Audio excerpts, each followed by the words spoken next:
Eu liberei aqui a gravação, pessoal. Então, eu vou fazer o. Eu só iniciei agora porque ainda ninguém apareceu, né? Mas tiveram duas dúvidas. Eu vou colocar elas aqui em tela, né? Que aí a gente faz o fechamento final, tá bom? Compartilhar aqui a tela.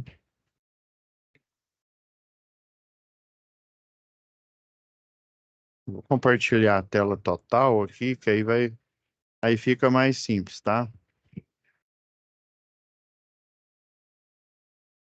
Primeira dúvida aqui, ó. Da UC2 de Fundamentos de Eletricidade, né?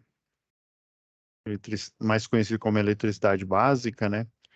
O desafio 4, o pessoal teve alguma dificuldade aí. Na verdade, a dificuldade ela é recorrente por quê? Porque nesse desafio aqui, ó, você tem dois cabos, né? Um, né, com uma bitola menor, outro com a bitola maior, um de cobre e outro de alumínio, né?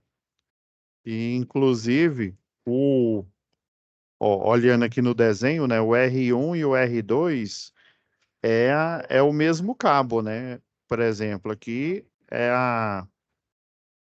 a fonte de tensão aqui, né, monofásico 220, que vai energizar o circuito, né, o de iluminação, né?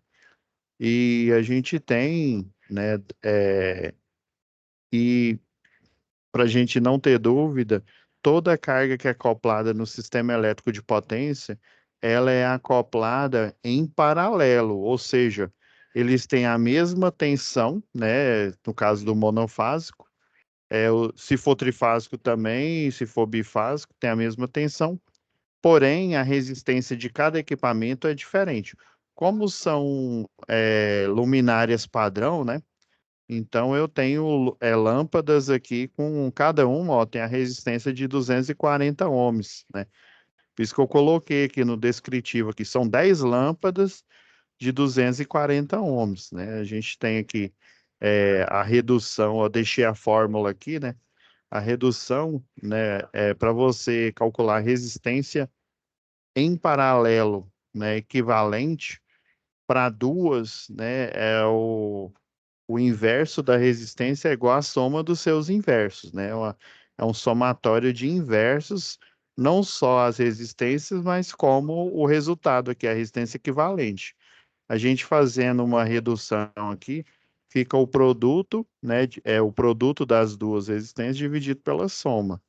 E se a gente for extrapolar aqui, desde que elas estejam a mesma resistência, ou seja, eu estou tratando de luminárias de mesma potência e mesma resistência elétrica aqui, né? Eu fiz a redução da fórmula, é a resistência comum aos equipamentos, né? Dividido por N. N é o número de lâmpadas. Por isso que eu coloquei aqui, ó, a resistência total dividida por 10, né? Vai dar um número irracional aqui, ó, deu 24,2, né? Por isso que eu deixei a opção, ou você coloca na fração parcial 121 por 5, ou então você coloca na forma imprópria aqui, ó, 24 mais 1/5 de ohms, que se você aplicar essa forma aqui, ó, em fração parcial e essa aqui em fração, no final das contas aqui do cálculo da corrente, o cálculo da corrente individual de cada uma e a corrente total, ele vai dar um número com menor erro aqui, ó. Por isso que eu coloquei todas as casas decimais aqui. E nesse cálculo, ele pede para você considerar, ó, no desenho está mostrando, está pedindo para você considerar a resistência do cabo, ó, por isso que tem esse desenho de resistência aqui no cabo. Isso daqui não é uma resistência em série, viu? Você considera para calcular, fazer o cálculo de queda de tensão, né? Por isso que falou, ó, essa parte aqui do cabo, né? Que chega, que no caso seria a fase, né? Que para um circuito de iluminação é o retorno, né? Que é a fase seccionável. E o outro é o neutro que vai na lâmpada aqui. Então é o R1 é o retorno e o R2 é o neutro que vai na lâmpada para terminar de fechar o circuito do interruptor. Então, ó, cada um, eles têm uma resistência aqui. Tá até no final aqui, ó, deu a resistência do condutor aqui, ó. E qual que é o condutor? Ele pediu para considerar o de cobre aqui, ó. Aí 3,72, né, vezes 10 elevado a menos 7 ohms.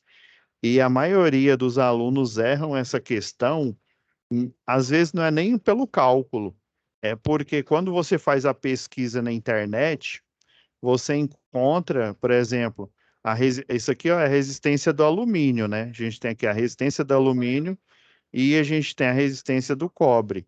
Mas para você achar na atividade anterior ao desafio 3, por exemplo, se você erra o desafio 3, consequentemente você vai errar o desafio 4. Quando você faz a pesquisa no Google, né, igual eu já expliquei em aulas anteriores aí, às vezes ele mostra uma resistência, né, que a raiz, na raiz não, a potência é elevada a menos 2. E isso é uma resistência muito, é um coeficiente, né? Um coeficiente aqui de resistividade muito alto, vezes 10 a menos 2. Tem que ser vezes 10 lá no caso dá menos 8, que quando você faz o cálculo, né? Aqui, ó, o de cobre, ele tem essa resistividade aqui, ó, 1,72 vezes 10 a menos 8, não é vezes 10 a menos 2, igual aparece aí de vez em quando você é, faz a pesquisa no Google. O ideal é você fazer a pesquisa em um livro mesmo de física, que aí ele tem os valores das resistividades correto, viu? O do cobre e o do alumínio, a ordem de grandeza é vezes 10 a menos 8, não é vezes 10 a menos 2, porque aí daria uma resistência elétrica muito alta, apesar de que com duas casas depois da vírgula, né, é uma resistência alta demais, daí, consequentemente, vai dar uma queda de tensão alta. Por isso que aqui, ó, no final, aqui, ó, quando você acha a resistência equivalente, que é o 24,2 ohms, e os 130 metros, né, que é a distância aqui do circuito, ó, e aí no caso, escolheu aqui, ó, o cobre, porque o cobre, a resistência elétrica vai ser menor do que a do de alumínio, ó. Não, na verdade é maior aqui, ó. Mas como ele já tem um cabo de alumínio de 10 milímetros, tá vendo que para o alumínio aqui, ó, a resistividade do alumínio, 130 metros, né, segundo a lei de Ohm, dividido aqui por 10 milímetros quadrados. Ele poderia ter comprado o de 6, só que como as resistências, estão vendo que elas vão dar muito próximo, ó, enquanto o alumínio, que é o cabo que ele já tem, é 3,6, né, vezes 10 a menos 7, o do cobre é 3,7, ou seja, né, um décimo a mais, né, de aumento aqui no valor da resistência. Então, é um valor ínfimo, viu? Ainda mais que a resistência total é a ordem de grandeza é vezes 10 a menos 7, né? Então, na verdade, dá 100 dividido por 10 milhões. Isso. 6 vírgulas, né? Dividido por 10 milhões. Então, dá um valor, assim, ínfimo, muito baixo. Então, economicamente, né? Economicamente, o ideal é você já utilizar o cabo de alumínio com a bitola maior que você tem. Você poderia ter comprado o de cobre para fazer instalação? Pode, mas assim, você vai perder dinheiro, já que você já tinha o de alumínio, né? Então, ó, aí você vai, depois você faz a resistência equivalente em paralelo das 10 lâmpadas, né? Que é seria o circuito um. Você acrescenta, você coloca aqui, ó, deu 24,2 ohms, né? Somar o que? A resistência equivalente em série, né? Você soma a primeira seção do cabo aqui, os 130 metros, né? Que dá 3,7, né? Vezes 10 a menos 7. E a outra parte aqui, o R2, né? O que vai no neutro de cada lâmpada aqui, que é 3,7 já que é o mesmo cabo, né? Isso que eu estou falando se você escolheu o cobre. Se você escolheu o alumínio, né, é 0,6 vezes 10 a menos 7, que dá praticamente a mesma coisa aqui. Então, a resistência equivalente total, ó, deu 24,02 ohms. É 24 praticamente aqui, ó. Mas só que eu fui mais preciosista aqui. Eu coloquei com as casas após a vírgula aqui, ó. Deu praticamente a corrente total do circuito, ó, deu 9 amperes aqui, né? 9,09, né? Praticamente 9, praticamente 9,1 amperes aqui. Então, ó, esse é a questão do desafio 4 é a que mais teve erro, né? Então, vocês façam essa correção na segunda lei de Ohm aqui, tanto para o alumínio quanto para o cobre, né? Colocando a resistividade correta, né? Em vez de ser vezes 10 a menos 2, vai ser vezes 10 a menos 8. No livro de física tem ela correta. Na internet eu percebi que dependendo aí da busca que você coloca, tá errado. Aí, consequentemente, vai dar o somatório de erros, né? Aqui daria um erro. Eu desconsiderei só a primeira questão, as outras daqui da maioria que eu considerei, porque ele errou o quê? Na resistência do cabo, não errou na resistência das lâmpadas, né? Então, o erro cumulativo ele deu menor aqui. Mas aí eu enviei com a nota, né, proporcional para cada um e falei para, né, para corrigir, né, conforme aí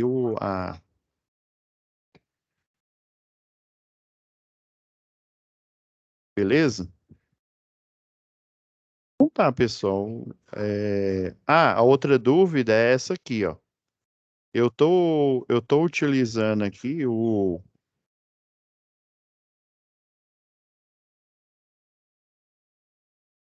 eu tô utilizando aqui esse manual do usuário aqui é do Proj, né, é o CAD Proj, mas esse modelo ainda é o antigo, ainda é o da Celg. Porém, o software é um software legado, ou seja, a empresa que tem a concessão, né, ela tem autorização, né, para utilizar. A única diferença é que em vez de estar Celg, né, agora está Equatorial, do mesmo jeito que eles modificaram quando a Enel assumiu. Então, aqui a gente tem o exemplo do ID, né, o identificador do poste. A gente tem o exemplo aqui do tamanho do poste, a carga que ele suporta, né? Ó, 10 metros, suporta, né? Isso que dá praticamente, não é a mesma coisa, não, é praticamente 300 kg força aí, ó. O tipo de estrutura é uma estrutura nua, né? É uma N, aí pode ser um poste de seção circular, ou pode ser um poste duplo T, né? Que aí você não precisa de cinta, você utiliza o parafuso. é, ou cabeça quadrada, né, com a máquina, geralmente utiliza ele. Aí na hora que igual tá no desenho aqui, ó, tá o duplo T, a gente utiliza o parafuso rosca dupla, que aí ele atravessa o poste e você consegue aparafusar ele nas duas cruzetas, né, aqui, né, a gente utiliza mais majoritariamente a de madeira e a polimérica. A de concreto armado, se eu não me falha a memória, utiliza bastante na Bahia. A Equatorial do Pará utiliza também, utiliza bastante o que eles chamam de cabeça de touro. Você não precisa. Aqui é porque esse desenho aqui é uma redução, ele deveria ter colocado aqui a mão francesa plana aqui, ó. Só que ele não tem. Quando não tem a mão francesa plana, quer dizer que quer dizer que é uma cruzeta de concreto armado e ele tem aqui, ó, um rebaixo logo aqui abaixo da cruzeta aqui, que você coloca outro parafuso rosca dupla sem a necessidade de colocar a mão francesa plana, né? Ou a mão francesa perfilada, né? No caso das estruturas meio beco e da beco total aí. Então, aqui mostra, né, no lado da direita do vídeo aí, o poste, né, é instalado. Aqui do lado da esquerda, o manual do usuário aqui quando a gente faz o projeto elétrico do sistema elétrico aqui, né, dos postes que ficam na rede de distribuição, daí a gente coloca lá que é ou em anel, geralmente a arquitetura é em anel aí. Vocês vão, já estou dando spoiler aqui do curso de eletrotécnica aí, né? Que geralmente vocês têm só uma visão geral aqui no curso de eletricista de redes, né? Para você saber mais, né? Aí você já vai ter que entrar no eletrotécnica, né? Para saber, né? De forma completa aí, né? Fazendo engenharia elétrica aí. Então, aqui, ó, você tem o vão, ó, tá vendo aqui o vão? Essas estruturas aqui, ó, de inter- intermediária aqui, ela tem duas funções. Por exemplo, no centro urbano, majoritariamente nós temos, né, redes nuas, trifásica e rede compacta trifásica. Na zona rural, como a demanda é bem menor, o que que o pessoal faz? Ele utiliza essa estrutura que é essa P, né, que chama pilar. Essas aqui são as estruturas mais novas aqui. Ela tem vantagem relacionada a tipo U, que é o pessoal, né, o eletricista apelidou ela de rural zona aí. Então, o que que uma das funções desse tipo de rede aqui é você separar, segregar aqui a fase, né? Dependendo, por exemplo, que a fase C ela vai para uma região aqui, e aí eu tenho uma rede monofásica de média tensão, né? Aí vai dar, é, eles chamam de 13,8, mas obviamente não vai dar 13,8 porque ela é monofásica, né? Dá praticamente 8.000 volts, de tensão. Aí, por exemplo, essa vai aqui para uma região, né? A fase C, a fase B também, ela deriva para outra circuito em anel e a fase A, consequentemente, também ela vai para outra ramificação. Essa é a primeira função, ou seja, como a demanda da rede rural é menor, você separa em circuitos de média tensão, monofásico. A segunda função dessa estrutura aqui de conversão, né, ou seja, anteriormente você tem ela trifásica, você transforma ela em monofásica. Já para esse exemplo aqui mais de baixo aqui, ó, você tem ela trifásica, no meio do vão ela ela continuou trifásica, né? Só que se você perceber, ó, a fase A, B e C, né? Elas foram trocadas de lado aqui. É porque o desenho não tem, por exemplo, eu continuo com ela trifásica, mas só que eu coloco a fase A, em vez dela estar na esquerda, ela vai ficar na direita, por exemplo, e a fase do meio fica na direita, né? Eles fazem essa alternância. Aí, por quê? Tanto no circuito de distribuição quanto na linha de transmissão, esse cabo aqui, ó, a distância dele até o solo, lembra da analogia que eu falei em aulas passadas aí do capacitor, né?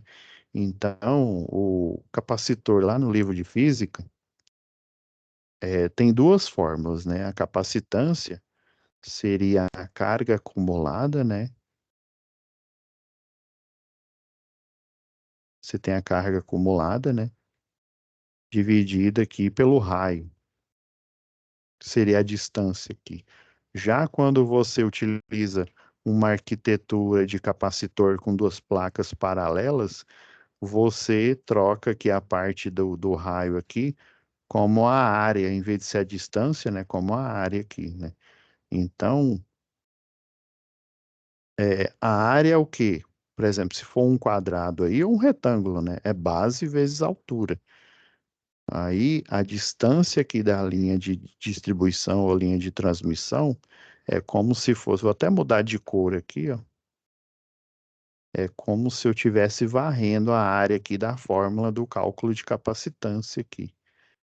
Então, na medida, aí, por exemplo, essa linha de distribuição, vamos supor que ela tenha, sei lá, 7 quilômetros. Então, esses 7 quilômetros aqui, ó, eles iriam varrer uma área virtual aqui, né, dependendo da área aqui na hora do cálculo aqui. Então, quanto maior essa linha de distribuição ou linha de transmissão, e a distância, obviamente, aqui das placas paralelas do capacitor, fazendo analogia com o capacitor, é a distância do cabo ao solo, né? Vamos supor, da placa, considerando que fosse um capacitor, né, monofásico, não, com tensão contínua aí, né? Então eu teria a polaridade positiva e a negativa aqui. Estou chutando aqui, ó. Vamos supor que o cabo seria positivo e aqui negativo. Obviamente a gente sabe que a rede de alternada aí, né? Ora ele fica positivo, ora ele fica negativo, porque é, ele não tem polaridade. Então, o capacitor em circuitos de tensão alternada, ele funciona de uma maneira um pouco diferente. Aí ele fica carregando e descarregando, né, na medida aí do domínio da frequência aí, no nosso caso, e os 60 Hz. Então, vai aumentando a distância aqui, é como se ele estivesse varrendo a área. Ao final do trecho, quando ele chega na subestação de potência aqui, ele acumulou uma capacitância.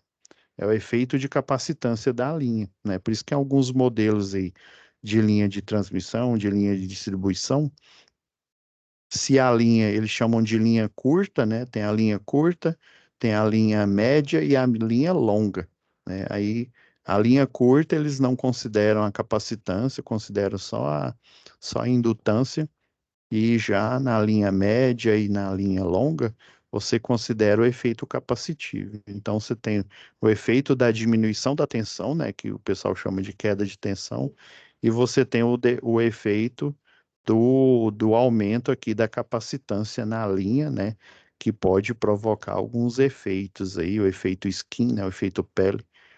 E aí é que tá. Você fazendo a alternância, ó, a fase A ela vem para o outro lado aqui, ó, a fase B ela vem para, a A foi para a esquerda, a B, a C, né, foi para a direita. Não, seria melhor trocar a B, né?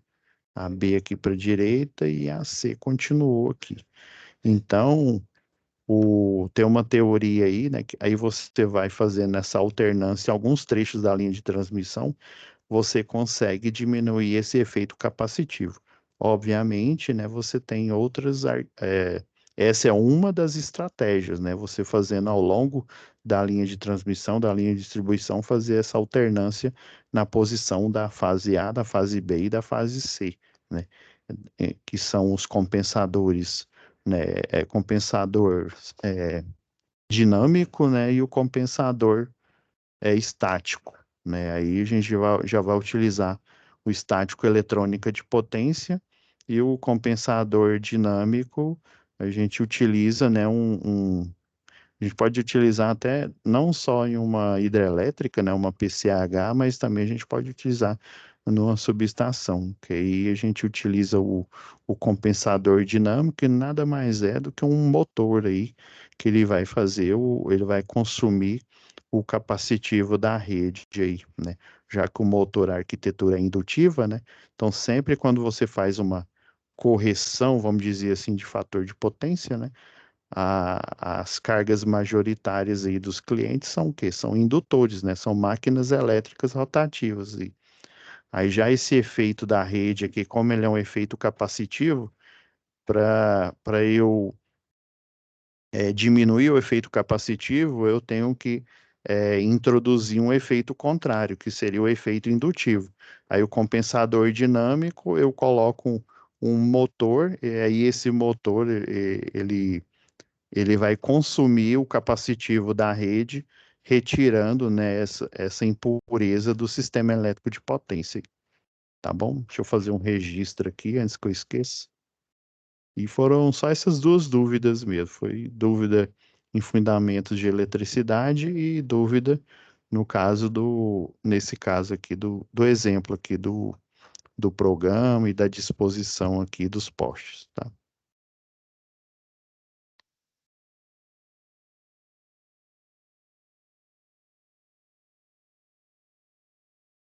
Beleza. Deixa eu parar aqui a compartilhamento,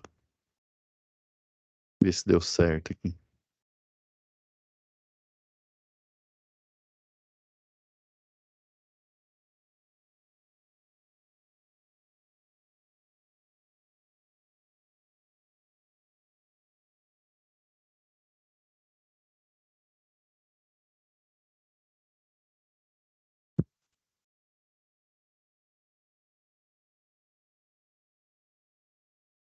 É, deu certo, não. Deixa eu tentar aqui novamente.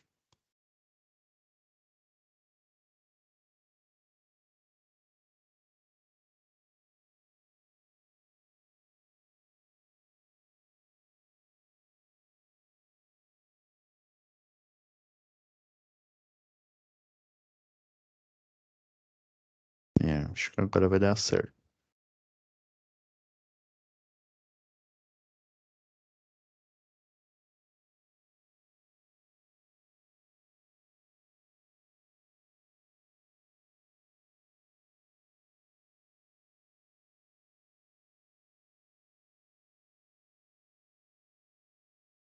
Acho que agora deu certo aqui.